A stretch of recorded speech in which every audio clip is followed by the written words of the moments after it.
Good morning, everybody. How have you been? I hope you guys are doing well. So, in the last couple of classes, all your teachers must have been teaching you tenses, simple present, simple past.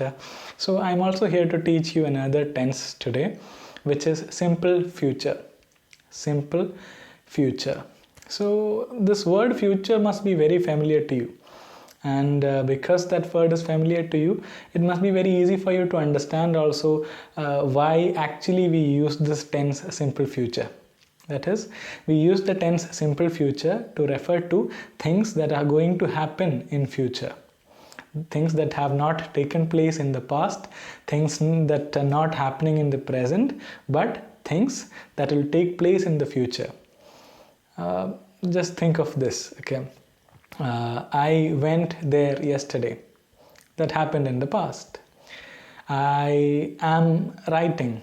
This is something that is continuing in the present. Or Ramu runs. That is something that is happening in the present. Ramu will run. Or I will write. Has this action happened? No. This is going to happen. This is going to happen in a time in future. It will rain tomorrow. The shops will be closed tomorrow. And the children will pass the exam. The children will play cricket. The baby will cry. All these things have not happened yet, are not happening now. These will be happening in future. So imagine that you have some plan. How will you say it? I will go to London and pursue a career there. Or imagine that you're predicting something. It will happen. Those people, will suffer in future. Or the place will flood in future. So these predictions and plans for all these things on an everyday scale, we make a lot of predictions, we plan a lot of things, and we need to communicate it to people. So we use simple future tense most of the time. I will write, she will cry, she will pass the exam, Ramu will come here, they will come, and the train will come on time, and the prices of gold will go up. So in many contexts we use simple future tense. Now, from these examples itself, you can actually understand the basic structure of a simple future sentence. How is that? I will write. So I here is the subject, and then you use the helping verb will in simple future, and then the root form of the verb, which is write. She will cry. So she is the subject, and then the helping verb will is there, and the root form of the verb cry. The girl will run. Subject, will, root form of the verb. So that's the basic structure. Subject plus will plus the root form of the verb. But in certain contexts, like giving permission or asking for permission, you must have seen shall being used. I shall do it. Or when giving permission or granting permission, you shall do it. So shall also is used at times. So this is very clear. Now try making some of your own sentences in simple future tense. I will do it, and maybe I will go to my uncle's house tomorrow. Or I will send him a message. So imagine that somebody comes and asks you, are you going there tomorrow? Yeah, I will be going there tomorrow. Actually, it's not just using will and shall that you can convey things that are going to happen in future, but you can also use another way. Think of this. I am going to write. I will write is something that we just learned. I am going to write. It also conveys something that is going to happen in future. I am going to write. I will write. The baby will cry. The baby is going to cry. There is slight difference in the meaning, but still both of them convey things that are going to happen in future. So they are going to be there. It is going to rain. So this is again something that we use to convey simple future tense sentences. So this I will write is more formal, comparatively I am going to write is slightly informal. And this is the basic difference. Now the structure of this will be okay, I am going to write the subject plus am, is or are. That is the helping verb would be am, is or are. That is, if it's I am going to write. If it's she is going to write. If it's they are going to write. So the subject plus am or is or are plus going to, the word going to, plus the root form of the verb.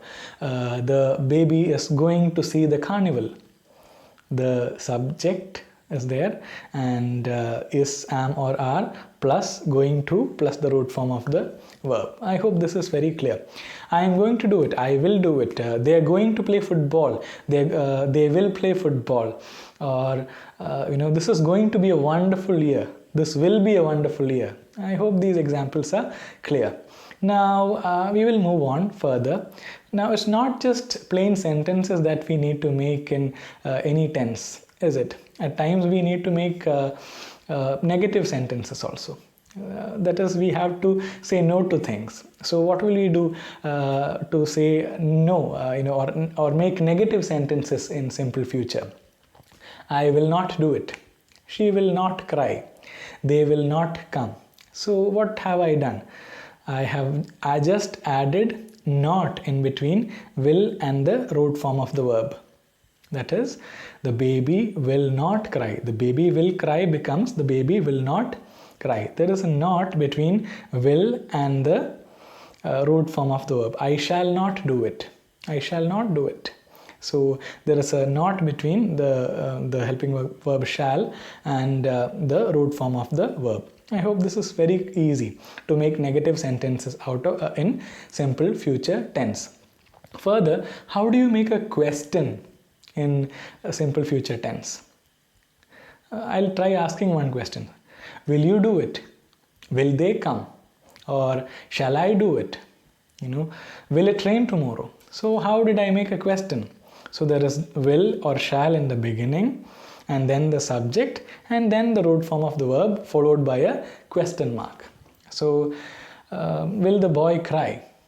Will, the boy is the subject, and then the root form of the verb, and then a question mark. So that's the basic structure of a sentence or a question in simple future tense.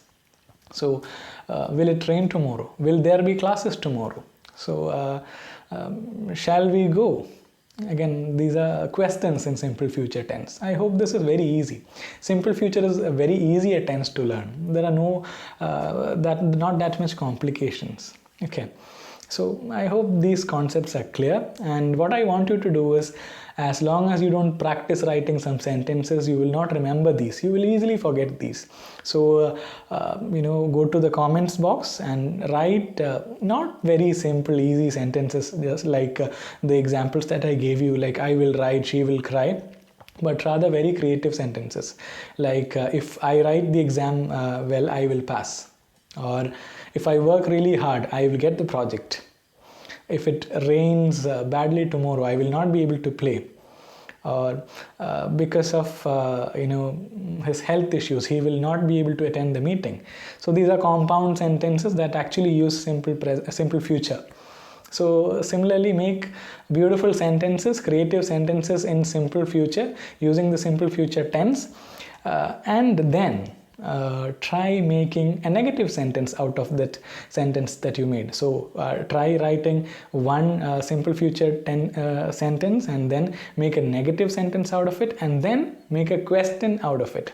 So that's your assignment for today. So post your sentence first in simple future, and then the negative sentence, and then the question. So I hope you will do that in the comments box in the Google Classroom. So I think simple future is quite simple. So I will see you in the next class. Again, a simple future sentence. I will see you in the next class. Subject plus will plus the see, which is the root form of the verb. So once again, I will see you in the next class. Thank you.